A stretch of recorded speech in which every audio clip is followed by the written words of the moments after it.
हे सूरदास आज पकड़ ले ना, कैसे हो, आज पकड़ में आए। सूरदास जी को पकड़ करके बाहर निकालो। सूरदास जी बाहर आती ऐसी ठोकर लगाई जानबूझ के कि दोनों में तो कोई के ऊपर तो गिरूं। ठाकुर जी तो पीछे है गए, श्री जी वहीं खड़ी रह गई। श्री जी के पांव पकड़ लिए सूरदास जी ने। ठाकुर जी ने पकड़ के श्री जी जोर से झटकाई पीछे, तो श्री जी पीछे वहीं एक पाजेब वहीं गिर गई। सूरदास जी ने वो चुपचाप धर ले। ठाकुर जी, सूरदास जी बोले कौन सा लाला भैया, कौन ते काम ते आयो, ने बता तो दे। बाबा फिर कभी बताऊंगा, अभी जा रहा हूं। श्री जी को लेकर के दौड़े। अब जैसी दौड़ी श्री जी तो एक पाजेब की झनकार आवे, दूसरी की नहीं। श्री जी बोली अरे मेरी पाजेब रह गई, लौट के चलो लेके हमें। ठाकुर जी बोले मैं दूसरी दे दूंगा, मत चलो, दर्शन करने हैं, ये भगत हैं, पकड़ लेंगे हमें।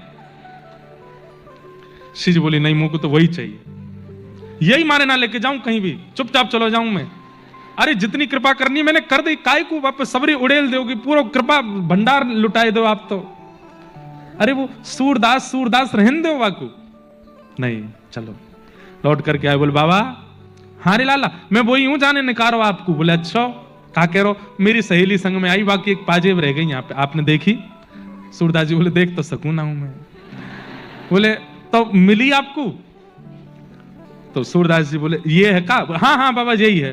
बोले भैया देख मुंह दिखे तो है ना है, जो मुंह को निकाल के गयो बाकी संग की सहेली को ये गिरो, अब मैं कैसे पता करूं कि तुम वही हो, मुंह दिखे तो है ना है। बोले कैसे पता करोगे? बोले एक मेरे पास है, एक तुम्हारे पास होगी, बाकी पहचान कराए दो।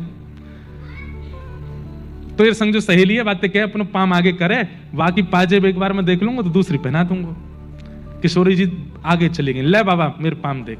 जैसे नीचे हाथ देखे, बोले हाँ वही है, ला मैं पहना दूं। जैसे ही पहनाए, पहनाते ही सूरदास जी ने कस के श्री जी के चरण पकड़े, बोले अब नहीं छोड़ूंगा। पहले तो ने करके भाज गए, मुझको सब पता है तुम कौन हो, ये मेरी किशोरी जी हैं, करुणामयी हैं, मेरी लाडली जी हैं, और ये बोल लो का पीछे तो ये लाला है। मैं सब अरे ना ना हम कोई लाडली लाल ना है, हम तो ऐसे ही गांव के छोरा छाप रहे हैं। वो ना ना मुझे सब पता, तुम वही हो। अब कब तक परेशान करोगे या आंधरे को, आज कृपा कर दो। किशोरी जी के तो नेत्र सजल हो गए, सिर पे हाथ फेरने लगी। बोले सूरदास नेत्र खोलो। बोले नेत्र तो है ही ना श्री। बोले मैं कह रही हूं खोलो। जैसे सूरदास जी ने नेत्र खोले, प्रिया प्रियतम युगल सरकार दोनों सामने खड़े हैं, प्रथम दर्शन किए हैं। दर्शन करके नेत्र सजल है गए, चरणन में युगल के प्रणाम कियो और बोले बस अब और कुछ नहीं चाहिए, आप दोनों इन नेत्रन में बस गए। हे श्यामाजू कृपा करके अब मुंह को फिर से आंधरो कर दो, अब और कुछ देखना नहीं है, मैं बस यही छवि में रहूं, यही भाव में रहूं। हमें मुक्ति नहीं चाहिए, हमें ये चाहिए, हमें ऐसी भावना चाहिए, ऐसे भाव चाहिए, ऐसा विषय चाहिए।